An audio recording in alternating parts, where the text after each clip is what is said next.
রেজাল্টের জন্য যাচ্ছেন। সেলসের উপরে অনেকগুলো পার্ট আছে, আজকে কিন্তু আমি ছোট্ট একটা পার্ট আমি আপনাদের কাছে রাখি। দেখতে পাচ্ছেন না কি ম্যান আছে না, কিন্তু তার মধ্যে আবার ফুল স্টপ দেওয়া আছে। মানে এম, মানে আমি যখন কোনো কিছু একটা জয়েনিং এর জন্য হোক, এফেক্টিভ কমিউনিকেশন, মানে কি যখন আমার ইন্টেন্টটা সফল হবে, আমার যখন এটা উদ্দেশ্য থাকে, উদ্দেশ্যটা সফল হবে, অর্থাৎ বিজনেসের প্রথম শর্ত হচ্ছে সে কিনুক বা আইডি করুক। মেন কি লাগে, কার সঙ্গে relation? Money, M for money. আমি যার কাছে যাচ্ছি আমাকে দেখতে হবে যে তার কাছে পয়সা আছে কিনা, এটা দেখে যেতে হবে। আমরা কিন্তু ইমোশনালি চলে যাই, বললাম সে সব ঠিকঠাক হলো, কিন্তু দেখা গেল তার কাছে সত্যি পয়সা নেই, তাহলে আমার টাইমটা ওয়েস্টেজ হলো। টাইমটা ওয়েস্টেজ হলো বড় কথা নয়, আমি যে প্রসপেক্টের সঙ্গে গেলাম সেই প্রসপেক্ট বললো আমার এত বড় সিনিয়র, ও প্রোগ্রাম দিল, রেজাল্ট হলো না, এ আমার সিনিয়র নাকি? ক্লিয়ার? আমি এজ এ সিনিয়র এগুলো আমাকে চেক করে যেতে হবে। দুমদাম করে যেখানে সেখানে নেমে গেলে হবে না। প্রথমে দেখবো এম ফর মানি, মানি আছে কিনা। এবারে মানির যখন কথা হচ্ছে, আমি আর একটা কথা বলে দিই, আপনারা সবাই এগোচ্ছেন, আমাদের প্ল্যানটা 3 নম্বর স্টেজে আছে। যদিও আপনাকে চ্যাম্পিয়ন স্মার্ট কনজিউমার বলেছিল, প্রথমে আমাদের প্ল্যানটা ছিল বাইনারি প্ল্যান। কারা কারা বাইনারি প্ল্যান করেছেন? করছেন, ভেরি গুড। তাহলে সেখানে একটা ফিক্সড দেওয়া ছিল। কি দেওয়া ছিল? যে 1800 টাকাতে একটা আইডি, লেফট একটা রাইট একটা হয়ে গেলে 300 টাকা। ক্লিয়ার? আমরা যখন সেমিনার হতো, সেমিনারে বোঝাতাম একটা আইডি দিয়ে দেখাতাম, কিন্তু ম্যাক্সিমাম বোঝাতাম 3টে অথবা 7টা। আমি 7টা আইডি নিয়ে যেহেতু জয়েন করেছি, তাহলে ন্যাচারালি আমি যখন একটু কোয়ালিটি বেশি দেখতাম তাকে 7টার কথা বলতাম, না হলে অ্যাভারেজ 3টের কথা বলতাম। 3টে আইডি বলছি মানে কি, কত টাকা? 5400 টাকা যদি থাকে তাহলে তার কাছে আমি যাবো। হ্যালো, প্রকাশিত কোথায়? 5400। যদি 7টা আইডি হয় তাহলে কি হবে? 12600। ক্লিয়ার? তাহলে মাথার মধ্যে ফিক্সড ছিল কিন্তু, যে আমি তার কাছে যদি একটা আইডি 1800 টাকা না হয়, 5400 না হয় 12600, মাঝখানে আর অন্য কিছু দেখতাম না। এখানে কি বলেছে? এখানে কোম্পানি আমাদের আইডি ক্রিয়েটের জন্য কোনো পয়সা নেয় না, আমাকে প্রোডাক্ট লিস্ট দিয়ে দিয়েছে, সেখানে সবকিছুই আছে, আগরবাতি থেকে হলদি থেকে নিমসাপ থেকে সবকিছু আছে। আমরা যখনই কোনো প্রোগ্রামটা তাকে দিলাম, আমরা অনেকে এফোর্ট দিই। এখন যে আমাদের ড্রিম আনলিমিটেড প্ল্যানে এসে গেছি, আমরা অনেকে এফোর্ট দিচ্ছি, টিম নিয়ে কাজ করছি। সেখানে মনে করুন আপনি একটা পে আউট সাইকেলে একজন নতুন প্রসপেক্টকে নিয়ে আপনি 3টে জয়েনিং করালেন, 3টে জয়েনিং করালেন, 600 বিবি করে 3টে জয়েনিং হলো, 3টে লেগ হলো, সেও কাজ করেছে, আপনিও কাজ করেছেন। ইনকাম কত হবে? শুনতে পাচ্ছেন? ইনকাম কত হবে? 130 টাকা, 132 টাকা, 600 10%, 60 টাকা, আর 600 12%, 72 টাকা, কত? 132 টাকা হবে। কাজ করলেন সেই 132 টাকা, সে কিন্তু টাইম দিয়েছে। 132 টাকা সে কি খুশি হলো? হলো? স্যাটিসফাইড? পরিশ্রমটা আপনি দেখুন, আপনাকে কিন্তু দায়িত্ব নিতে হবে লিড করা। আপনি কিভাবে লিড করবেন টিমকে, কিন্তু ওইটা ভাবুন 600 জায়গায় 6000 হতো। 6000 একটা পে আউট সাইকেলের মধ্যে হয়েছে। কত ইনকাম হতো তার? 1300 টাকা। মোটিভেশন কোথায়? মোটিভেশন কিন্তু পকেট থেকে হয়, তাই না? তাহলে আমাকে এজ এ লিডারশিপ আমাকে কিন্তু ফিক্সড করতে হবে যে আমি কোনো মানুষকে এখানে যদি কোনো নতুন ডিস্ট্রিবিউটর আমি ক্রিয়েট করি, হয় 3000 বিবি না হয় 6000 বিবি, তার মাঝখানে কোনো বিভি দিয়ে কোনো ডিস্ট্রিবিউটর আমি ক্রিয়েট করবো না। এটা আমার টিমের প্রিন্সিপাল। অন্য টিম কি করছে না করছে দেখার দরকার নেই। তাহলে মাথার মধ্যে যদি 5400 উপরে টার্গেট করি, তাহলে সেখানে তো মিনিমাম 3000 বিবি, তো 3000 বিবির বেশি হবেই হবে। হ্যালো, আর যদি আমি 12600 উপরে টার্গেট রাখি, সেখানে তো 6000 বিবির বেশি হবেই হবে। হ্যালো, তাহলে মানিটা এবং আমার টার্গেটটা লিডারশিপে আমরা করি না। আমরা যেহেতু রিভাইটালাইজার প্ল্যানে কাজ করে এসেছি, 600 বিবি 700 বিবি 800 বিবি প্ল্যান শো করলাম, প্ল্যান শো করার পর বললাম তাকে লাগছে প্রোডাক্ট লিস্ট দিয়ে দিলাম। না, প্রোডাক্ট লিস্ট আমি ধরাবো না। আমি 3000 বিবির মধ্যে কি কি প্রোডাক্ট তার ফ্যামিলির জন্য, সেটা আমি ঠিক করে যাব। আমি সেটাই তাকে দেবো। প্রোডাক্ট লিস্ট তাকে আমি দেবো না। এম্পার মানি তার কাছে আছে কিনা দেখতে হবে। বোঝা গেছে? যদি সত্যি সত্যি বুঝে গেছেন, ভালো লাগছে? সত্যি সত্যি ভালো লাগছে?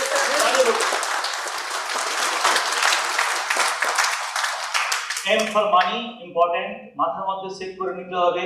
600 বিঘি নয়, 1000 বিঘি নয়, হয় 3000 না হয় 6000। ক্লিয়ার? এ ফর অথরিটি, যার বাড়িতে আমি প্রোগ্রামটা দিতে যাচ্ছি সেই বাড়ির মেন লোককে আমি ছেলের কাছে দিয়ে গেলাম। ছেলে ডিসিশন মেকার নয়, বাবা ডিসিশন মেকার কি মা ডিসিশন মেকার। তো মেন হচ্ছে অথরিটি, ডিসিশন মেকার কে? তিনি কে? তাকে নিয়ে প্রোগ্রাম করা। এন এর কাছ থেকে নিডস ক্রিয়েট করা হয়। তার বাড়িতে এই প্রবলেমটা আছে, সেই প্রবলেমটার সঙ্গে আমার এই প্রোডাক্ট ম্যাচ করালাম। নিডস রয়েছে, নিডটাকে কানেকশন করে দিলাম, হয়ে গেল। অথবা নিড নেই, সে বুঝতে পারছে না, আমি এই নিডটাকে ক্রিয়েট করলাম এবং কানেকশন করলাম। এটা হচ্ছে আমার রোল।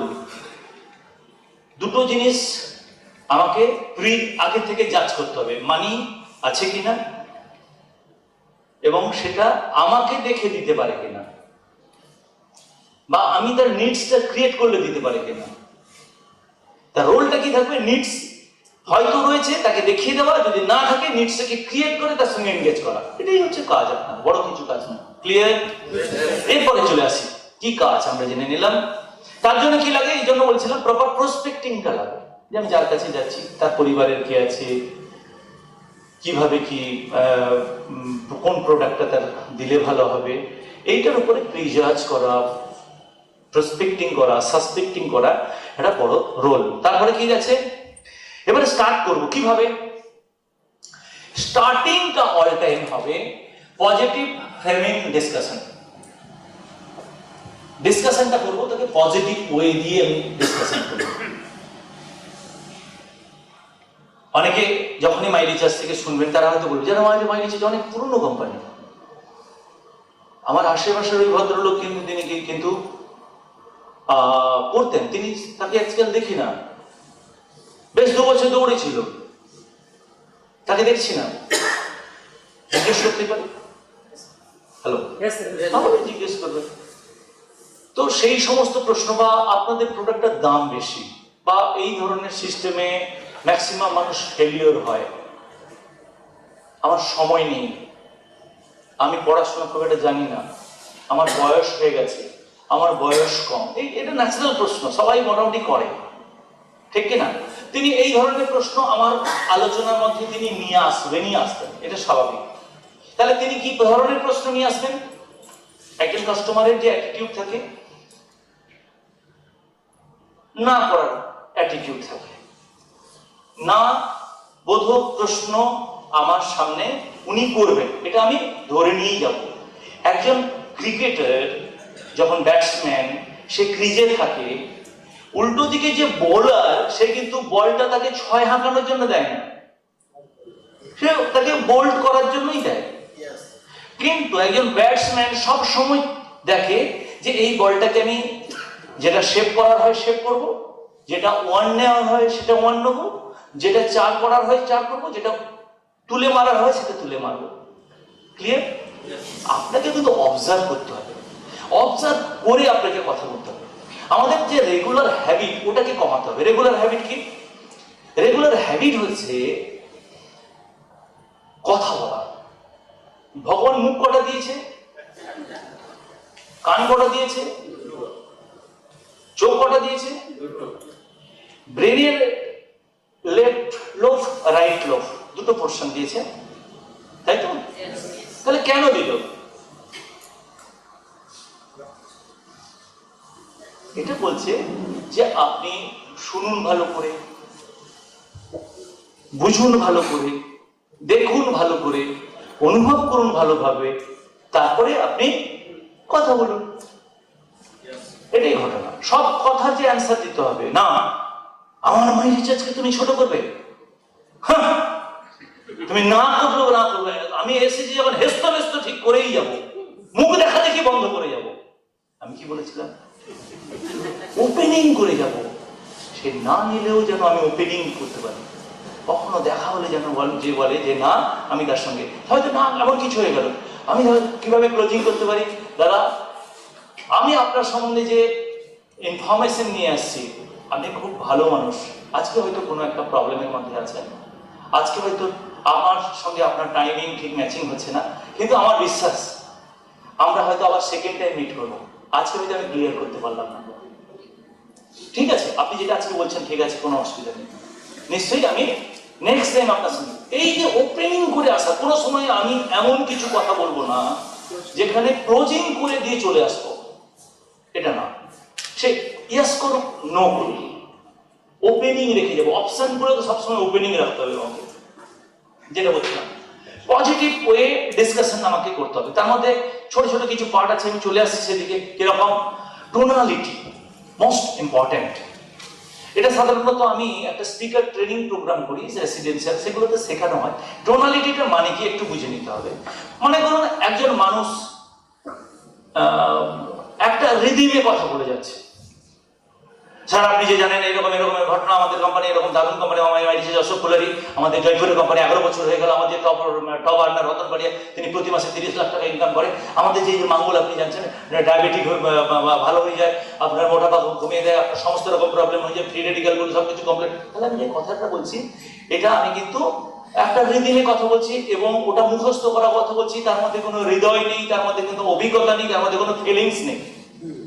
কিন্তু আমি ধরুন কোনো একটা ঘটনার কথা বললাম, এই ওয়ার্কশপ নিয়ে আমি কেমন হলো, টিমের সঙ্গে কথা বলবো, যেমন আমি যেহেতু এটা অনুভব করেছি, কথাটা কি হবে আলাদা। আরে বাবা, যে হোটেলে ছিলাম দারুণ, লাস্টের দিন তো এত বড় বড় পমফ্রেট মাছ দিয়েছে, খেয়েই তো একবার বড় ব্যাপার, আজকে কিন্তু বড় পমফ্রেট দেবে, লতিকদা বলছিলেন, দারুণ ব্যাপার ছিল।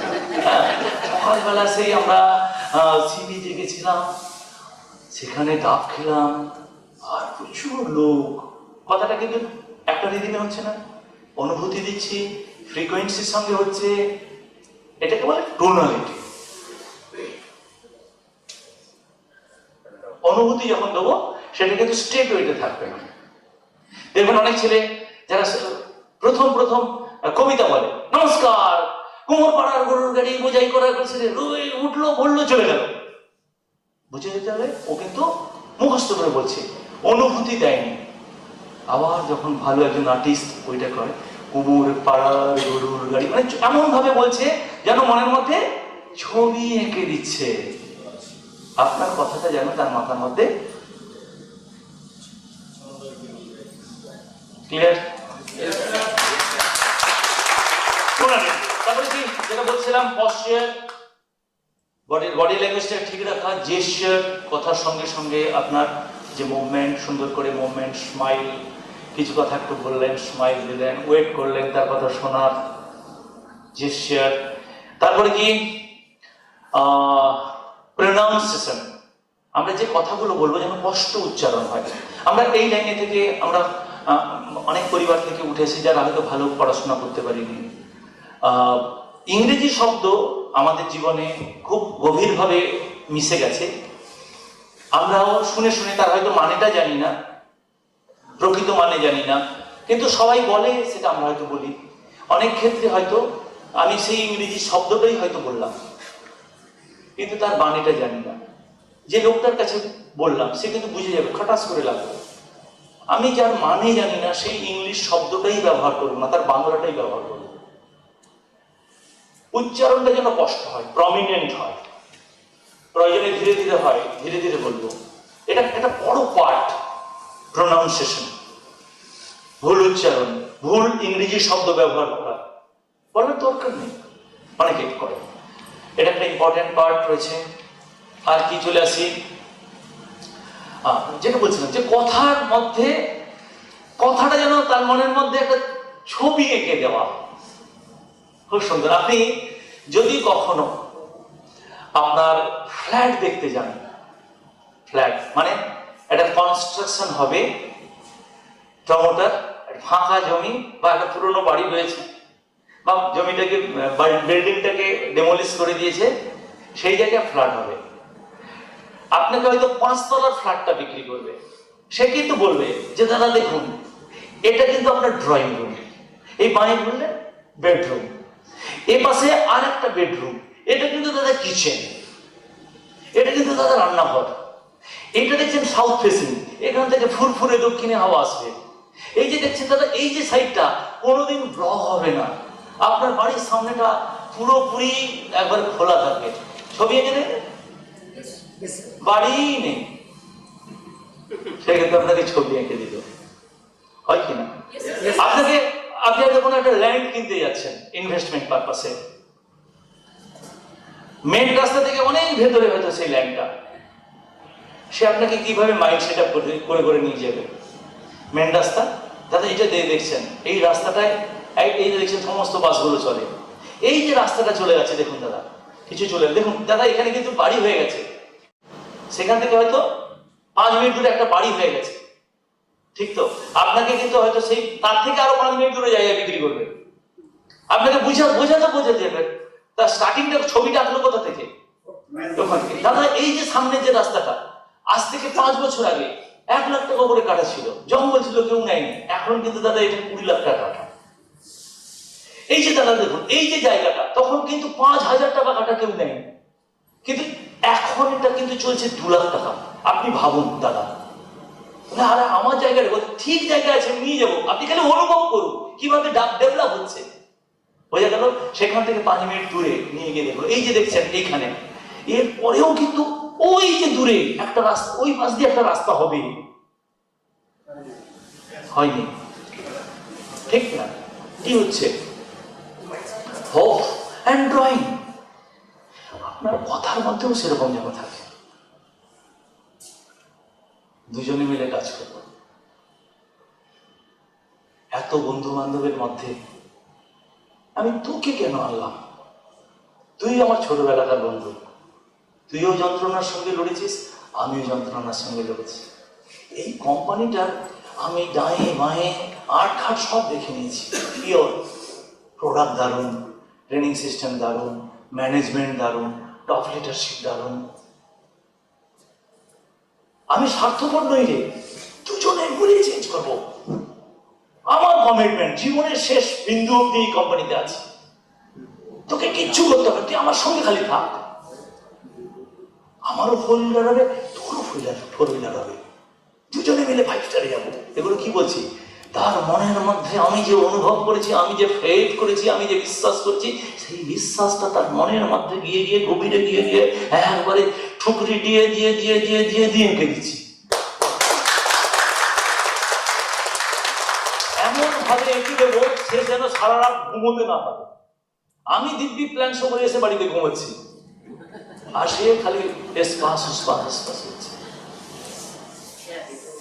এটা বলে এফেক্টিভ কমিউনিকেশন। আর্টিফিশিয়ালি হয় না, যখন আপনি হৃদয় দিয়ে করবেন, মন প্রাণ দিয়ে করবেন। কালকে বলছিলাম মন মুখ এক করা, এটা যখন করবেন একবার রেজাল্ট কেন আসবে না?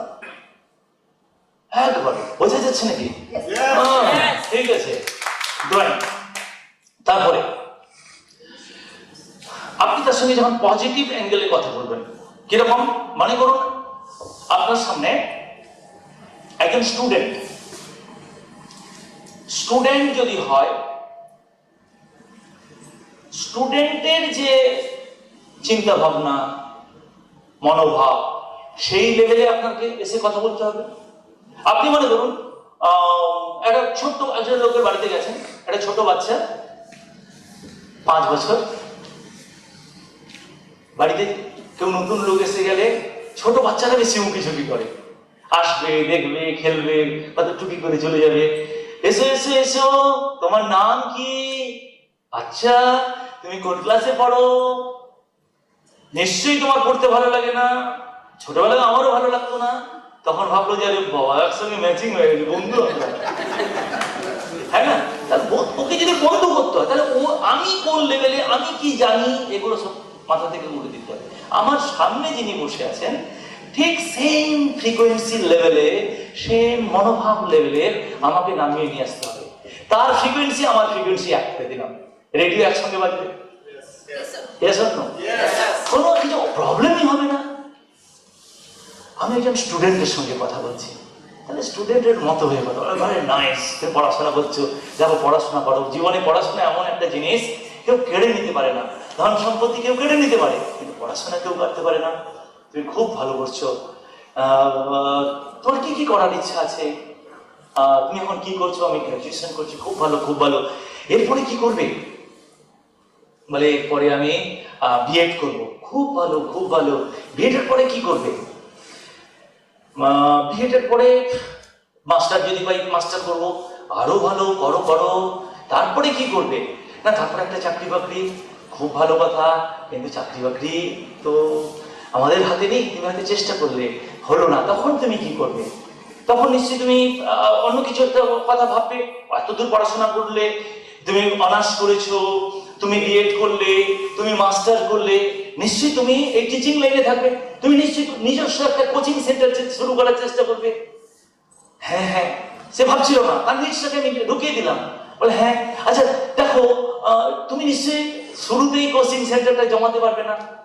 ছোট ছোট করতে করতে একদিন জমবে, আরো 3 বছর লাগবে। বলে হ্যাঁ। এখন তোমার বয়স কত? এখন বয়স আমার 20। তুমি গ্রাজুয়েশন কমপ্লিট, এখন তোমার বয়স কত? 21। বিএড করবে কত বছর? 3 বছর। মাস্টার করবে কত বছর? 3 বছর। কত হয়ে গেল? 21 আর 6 কত হয়ে গেল? 27 হয়ে গেল। চাকরি বাকরি জন্য আরো 2 বছর 3 বছর লড়াই করবে। হ্যালো, 30 29 অব্দি লড়াই করলে, লড়াই করার পরে তুমি নিশ্চয়ই আবার কোচিং এর জন্য একটা লড়াই করবে। তখন ধরো আরো 3-4 বছর লড়াই করলে 50,000 টাকা ইনকাম, তখন তোমার হয়ে গেল 34-35 বছর বয়স। বিয়ে কবে করবে? নিশ্চয়ই তুমি এত সুন্দরভাবে পড়াশোনা করছো, যতক্ষণ না এস্টাবলিশ হচ্ছে ততক্ষণ নিশ্চয়ই তুমি বিয়ে করবে না।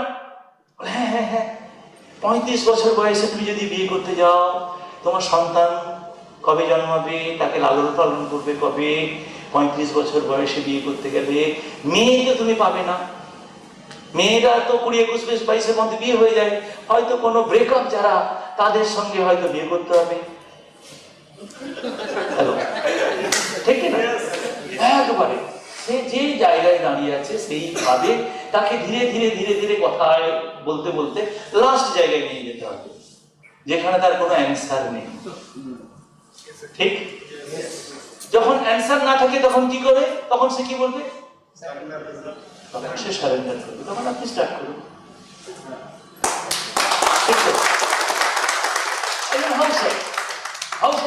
আমি কথা বলছি। আরে আপনারা হচ্ছে ঘরের লক্ষ্মী। আপনারা রান্না বান্না কত কাজ আপনাকে করতে হয়। সন্তান লালন পালন করা, সন্তানদের কেয়ারিং, শ্বশুর শাশুড়ি হয়েছে, দাদা এতে যায়, সব কিছু। আজ বিশ্ব ব্রহ্মাণ্ড, বিশ্ব সংসার চলছে মেয়েদের জন্য। আপনারা যদি এই সংসারটা না ধরে রাখতেন, কিন্তু দুঃখের ব্যাপার, পুরুষতান্ত্রিক সমাজ মেয়েদেরকে কোনো স্বীকৃতি দিতে চায় না। কিন্তু বললেন আরে বাহ, তিনি তো আমাদের ভালো মানুষ পেলাম যে আমাদের ফেভারে কথা বলছে। পজিটিভ ফ্রেমিং, তার সঙ্গে রিস্তা তৈরি করা। আমি এমন কোনো আর্টিফিশিয়াল কথা বলবো না, কিন্তু আমি এটাও জানি আপনার কিছু কিছু ইচ্ছে থাকে। আপনিও চান আপনি প্রতি মাসে কিছু আপনি ইনকাম করুন, যে ইনকাম দিয়ে আপনার সন্তানের কিছু চাওয়া পাওয়া। আপনিও চান আপনার হাজবেন্ডকে কিছু গিফট করা। আপনিও চান আপনার বাবা মায়ের জন্য কিছু করা। আমাদের এই যে জিনিস কিচ্ছু করতে হবে না। আপনার যে বাড়ির যে জিনিসপত্র যেগুলো ব্যবহার করেন না, দোকান থেকে কেনেন, সেটা কত পার্সেন্ট ভেজাল, কত পার্সেন্ট ঠিক জানেন না। আপনাকে শুধু আমাদের কিছু প্রোডাক্ট ব্যবহার করে দেখতে হবে। যদি ভালো হয়, তারপরে বৌদি মাসে 10,000 টাকা করে কি করে ইনকাম আপনি পাবেন, তার দায়িত্ব আমার, ছেড়ে দিন। ঠিক না? প্রোডাক্টের সঙ্গে আমি কানেক্ট করবো। মাঙ্গল, মাঙ্গল কি কি করে? মাঙ্গল কাদেরকে দেওয়া উচিত? মাঙ্গল আমরা সাধারণত কাদেরকে খেতে বলি? ওই জন্য হলেও ম্যাক্সিমাম ক্ষেত্রে আমরা কি প্রস্তুত করি? যার হাঁটুর ব্যথা, স্পন্ডিলাইটিস, হাঁটতে পারছে না। আমি আমার একটা ইয়ং মেয়ের সঙ্গে আমি কথা বলছি, মাঙ্গল কানেক্ট করবো, লিভ 2000 কানেক্ট করবো, ত্রিফলা কানেক্ট করবো। কিভাবে? তার সঙ্গে আমি হয়তো বলছি যে দিদি ভাই একটা কথা বলি, আমার তো বয়স হলো, কিন্তু এখনো আমার ইচ্ছে হয় আমার যৌবনে আমি যদি আমার যে ভগবান যেটুকু রূপ দিয়েছিল সেই রূপটাকে যদি আমি কেয়ারিং করতাম, তাহলে কিন্তু আরো বেশি সুন্দর করে রূপটা ধরে রাখতে পারতাম। তো আজকাল কিন্তু মেয়েরা, আমার বাড়িতেও দেখি, তারাও কিন্তু মাঝে মাঝে বিউটি পার্লারে যায়, সেও কিন্তু তার রূপটাকে সেটাকে ধরে রাখার চেষ্টা করে। কিন্তু দিদিভাই একটা জিনিস আমি অনুভব করে দেখেছি, শুধু বাইরের থেকে যদি ক্রিম লাগানো যায় কয়েকদিন হয়তো চকচকে হয়, তারপরে কিন্তু অ্যাজিটিভ চলে আসে। সব থেকে বেস্ট, আমি আমার কিছু বন্ধু বান্ধবের মিসেসকে বলেছিলাম, আমি তাদেরকে বলেছিলাম বিউটি পার্লারে যাচ্ছ যাও, কিন্তু তুমি কি চাও তোমার এই যে রূপটা এটা পার্মানেন্ট থাকুক, সুন্দর থাকুক? তারা আমার প্রথম কথা বিশ্বাস করছিল না। তারপরে যখন আমি এক্সপ্লেন করে বললাম যে আমি যদি ইন্টারনালি জিনিসগুলোকে ক্লিন করি, তাহলে কিন্তু আমার এক্সটার্নাল ক্লিনিংটা থাকবে। সে ন্যাচারালি জিজ্ঞেস করবে কিভাবে। সে এখন কিন্তু বয়স 2 বছর ধরে ব্যবহার করছে, মাঝে মাঝে বিউটি পার্লারে যায়, কিন্তু তার গ্ল্যামার, তার শাইনিং, তার যে স্কিনের যে গ্লো ভয়ঙ্কর ভাবে বেড়ে গেছে। তাকে জিজ্ঞাসার সূচক জায়গায় এনে দাঁড়িয়ে দিলাম। তাকে আমি বললাম না এটা নাও, ন্যাচারালি তার মনের মধ্যে একটা কিউরিসিটি হলো যে কিভাবে, ঠিক কিনা? ব্যাস কিউরিসিটি ক্রিয়েট করলাম। সে নিজে যতক্ষণ না বলছে কিভাবে, ততক্ষণ আমি শুরু করছি না আরো অন্য কিছু। তো মেন আবার আমরা একটা টোকা দিলাম যে দেখুন, মেন হচ্ছে যাদের ইন্টেনশন ক্লিন হয় না, তা ন্যাচারালি কনস্টিপেশন যাদের থাকে, আপনি বুঝে যাবেন, একটা মানুষের স্কিন দেখে আপনি বুঝে যাবেন তার ইন্টেনশন ক্লিন কি ক্লিন নয়। ইন্টেনশন ক্লিনিং একটা ভয়ঙ্কর গুরুত্বপূর্ণ জিনিস। ইন্টেনশন ক্লিন না হলে কোলন ক্যান্সার, পাইলস, অর্শ এগুলো হয়। তো আপনি একজন মানুষকে স্কিন দেখে বুঝে যাবেন যার ইন্টেনশনটা ক্লিন নয়, তার স্কিনটা ড্রাই, স্কিনের মধ্যে ছোট ছোট পিম্পল হয়, মুখে ছোট ছোট পিম্পল হয়, স্কিনটা শুকনো শুকনো, সেখান থেকে বুঝে যাবেন তার ডাইজেস্টিভ সিস্টেম ডিসঅর্ডার এবং ইন্টেনশন ক্লিন হয় না। ব্যাস সিধা কথা, ঢুকে পড়লেন, তাকে দিয়ে আপনি ঢুকে পড়লেন মাঙ্গলে। মাঙ্গলটা কি করে চলে এলেন ফ্রি রেডিক্যালে, মাঙ্গলটা কি করে চলে এলেন এপিডার্মিস সেলকে কিভাবে গ্লো করে। এই জন্য বলছি এগুলো একটু পড়াশোনা করতে হবে, তাহলে সমস্ত মানুষকে আমার প্রোডাক্ট, আমার ক্যারিয়ার অপরচুনিটি, সমস্ত সার্কেল মানুষকে কিন্তু আমি কানেক্ট করতে পারি। বোঝা যাচ্ছে কিরকম? যেরকম এখানে দেওয়া আছে দেখুন কি প্রিভেনশন, মানুষের সঙ্গে কথা বলছি, একজন ভালো মানুষ, একজন শিক্ষকের সঙ্গে কথা বলছি, বলে স্যার একটা কথা বলবো স্যার, এই যে করোনা কাল গেল, এখান থেকে আমাদের মানুষকে অনেক কিছু শিক্ষা দিয়ে গেল। আমি খুব খুশি আমাদের মধ্যে যে সমস্ত কনসিয়াস মানুষ আছে না, তারা কিন্তু অ্যালোপ্যাথিটাকে বর্জন করেছে। স্যার আমার মনে হয় আপনিও কিন্তু ওই গ্রুপে, তাকে তুলে নিয়ে এলাম ওই গ্রুপে।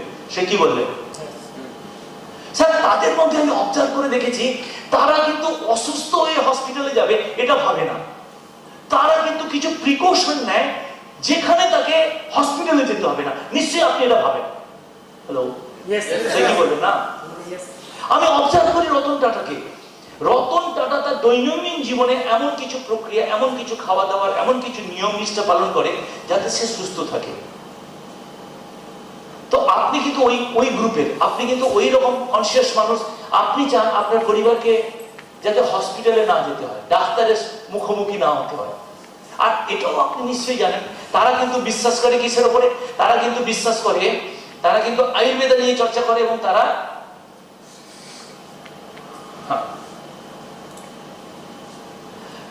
তারা কিসের উপরে বিশ্বাস করে? তারা হার্বসকে বিশ্বাস করে, আয়ুর্বেদকে বিশ্বাস করে। আর আমরা কিন্তু ওই হার্বস নিয়ে, গাছগাছড়া নিয়ে, আয়ুর্বেদ নিয়েই দীর্ঘ 10 বছর কাজ করছি।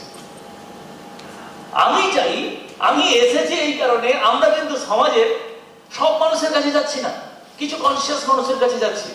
তাদের সঙ্গে আমাদের এই আয়ুর্বেদার একটা সম্পর্ক, একটা রিলেশন, তার ওপিনিয়ন, তার ফিডব্যাক নেওয়ার জন্য এসেছি। তাকে এতক্ষণে কি কোনো কিছু প্রোডাক্ট কেনার কথা বললো? হাইলাইট করলাম তাকে, তো একটা লাইন লাইটে নিয়ে এলাম, তাকে প্রিভেনশনের সঙ্গে জুড়ে দিলাম। তাকে আয়ুর্বেদের সঙ্গে জুড়ে দিলাম। Hello, yes or no? Back করার জায়গা আছে নাকি তার? পজিটিভ।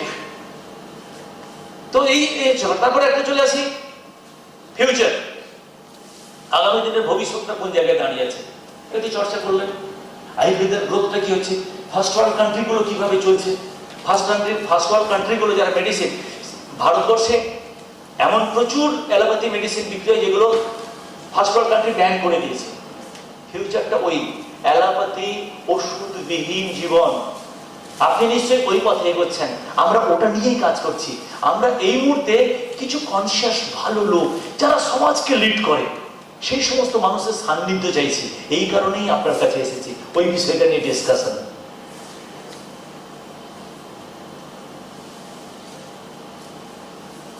তাকে আমি প্ল্যান শো করিনি, কিছুই বলিনি। তিনি এই জায়গায় এসে আমার বাকি কথাটা শুনবে কি শুনবে না?